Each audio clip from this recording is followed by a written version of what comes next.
King Charles III, Your Majesty Queen Camilla, distinguished guests, I am delighted to have this opportunity once more to convey to you what an honor it is to receive and host you in Kenya as you make your 5th visit and the first since your coronation. It is our hope that through our world-renowned hospitality and the Kenyan people's spirit of enterprise and innovation, as well as the land's scenic beauty and tourist charm, our country will live up to its reputation as magical Kenya and exceed your expectations. In due course, you will have occasion to tour many areas of great personal significance for you and your family, and many others of equal historic significance and importance for both our countries. You will witness the immense accomplishments made by Kenya and the United Kingdom during 6 decades of strong, dynamic, and fruitful bilateral relations, as well as exemplary events which took place over 7 decades ago. We note with deep admiration your commitment to the conservation of biodiversity and climate action, the youth, and innovation. We know you intend to continue on your visionary path of progressive and futuristic leadership in restoring the vitality of our planet and promoting shared prosperity in the Commonwealth and beyond. A good example is the Mau Forest Complex, a water tower forming the catchment area for the Mara River that supports the world-famous Masai Mara ecosystem and which was admitted to the Queen's Commonwealth Canopy Program in 2020. We also note with appreciation your expression of willingness to acknowledge the painful aspects of our shared history, your exemplary courage and readiness to shed light on uncomfortable truths that reside in the darker regions of our shared experience are also very commendable. This is a highly encouraging first step under your leadership to deliver progress beyond tentative and equivocal half measures of past years. We are therefore confident that under your visionary leadership, the Kenya-United Kingdom relations will continue to prosper for the benefit of our 2 countries and peoples. We also note your commitment to the Commonwealth and the will to sustain the transformational momentum to make it an exemplary community of nations distinguished by unity of purpose, inclusive progress, and shared prosperity. Your visit, therefore, provides us with an opportunity to close ranks within the Commonwealth family in order to provide an inspiring beacon of hope in the possibility of transformative collective action on an ambitious and global scale.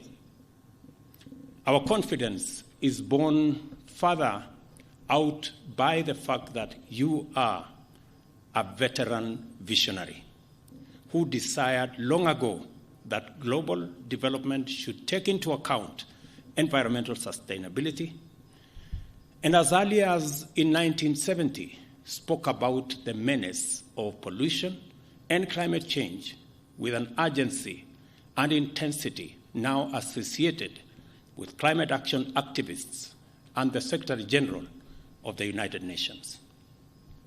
Your Majesty, although it has been indicated that Kenya and the United Kingdom are celebrating 60 years of diplomatic relations, this by no means implies that our peoples were total strangers before that. Neither does it mean that we live in denial of our history. We cannot live as prisoners of the past. Neither can we go far into the future if we turn our backs on history and historical actions and omissions whose legacies encumber our present.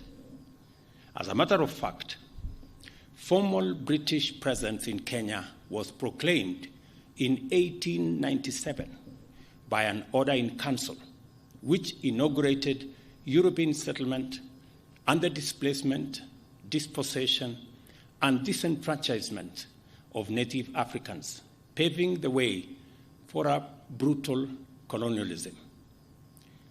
And if colonialism was brutal and atrocious to African people, colonial reaction to African struggles for sovereignty and self-rule was monstrous in its cruelty. It culminated in the emergency, which intensified the worst excesses of colonial impunity and the indiscriminate victimization of Africans. I took you through earlier today the whole of fame and the whole of shame. While there has been efforts to atone for the death, injury, and suffering inflicted on Kenyan Africans by colonial government, much remains to be done in order to achieve full reparations. I am optimistic that through the Kenya-UK partnership, we shall keep up our endeavor to inspire the change we hope for by making people and their well-being the fundamental consideration in our pursuit of trade and investment, defense and security, conservation and climate action, research, development and innovation, as well as our work of designing a future that works for present generations and distant prosperity. I trust that this visit, focused on community, sustainability, and innovation, as pillars of progress, will inspire Your Majesty to forge ahead with a strong vision for stronger Kenya-United Kingdom partnership and of the Commonwealth as a beacon of hope for humanity in a sustainable, prosperous future for all in a green and clean planet. I wish you great success on this visit and much delight during your stay in Kenya. May your leadership inspire many to do their part in making our nations more prosperous and our planet more livable for humanity and all forms of life which share it with us. Ladies and gentlemen, I did inform His Majesty earlier that in Kenya there is a concept called kingpin, and there is a contest for kingpins around Kenya. Different regions have different kingpins. And there is a vicious contest for this kingpin position, which literally amounts to not so much.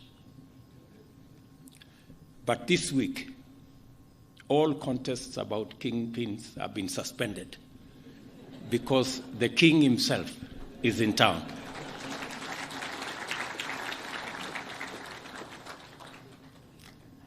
Let us drink to the long life and good health of His Majesty King Charles III and Her Majesty Queen Camilla, and to the enduring bonds of friendship and partnership for the shared prosperity of the people of our two great nations.